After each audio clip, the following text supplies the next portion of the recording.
நண்பர்களுக்கு வணக்கம். நம்ம சுவையா குடிக்கிற பதநீருக்கும், கடலுக்கும் ஒரு சம்மந்தம் இருக்கு. கடல்ல கிடைக்கிற சிப்பிய பயன்படுத்தி தான் இந்த சுண்ணாம்பு தயாரிப்பாங்க. சுண்ணாம்பு தடவுனா தான் பதநீர், சுண்ணாம்பு தடவலன்னா கல்லு. கடல்ல இறந்து கரை ஒதுங்குது இல்லையா சிப்பி, இதுல எடுத்துட்டு வந்து சுண்ணாம்பு சூளைன்னு ஒண்ணு ரெடி பண்ணுவாங்க. ஒரு அடுப்பு மாதிரி இருக்கும். அதுல வச்சு சுட்டு, அதுக்கு அப்புறம் தான் சுண்ணாம்பு ரெடி பண்ணுவாங்க. நீங்களே பாருங்க. பனையேறிகள் பணம் செய்வதற்கு பயன்படுத்துற சுண்ணாம்பு சிப்பிலிருந்து அப்படியே வருமா?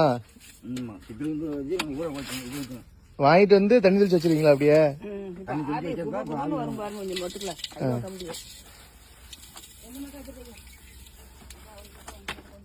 தண்ணி தெளிச்சு அப்படியே ஒரு பானையில மாத்துறாங்க அப்படின்னா இந்த சிப்பி சுண்ணாம்பா மாறிடுது.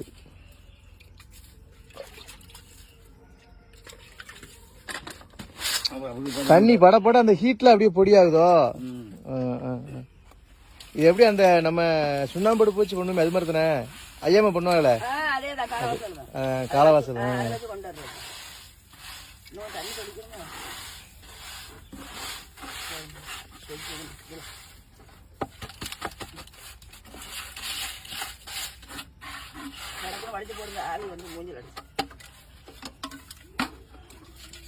வரும் ஆவி.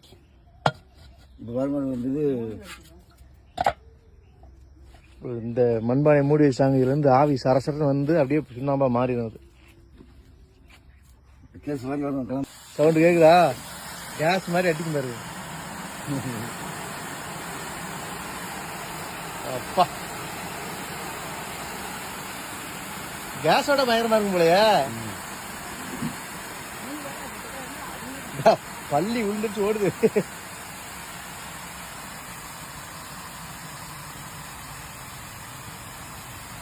பதினைக்கு சுண்ணாம்பு இப்படிதான். காலவாசல் வரைக்கும் நம்ம பாத்துருக்கோம்ல, இதுக்கப்புறம் நம்ம பாத்துருக்கோம். காலவாசல் எங்க அம்மா பண்ணுவாங்க, அதை பாத்துருக்கோம்.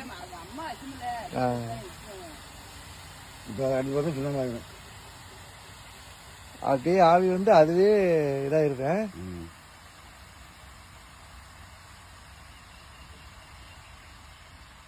கையெல்லாம் குழந்தைய பொத்துக்கிறோம்.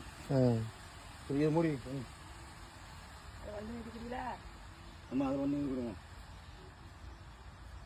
அவ்வளவுதான், தெரிஞ்சிச்சு.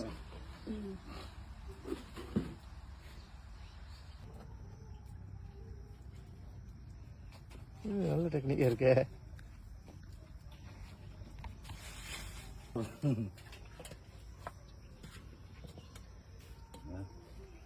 அவ்வளவுதான், சிப்பி சுண்ணாம்பா மாறிடுச்சு.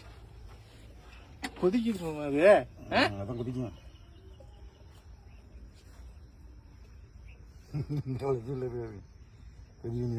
அப்பா, இதை தடவுனாதான்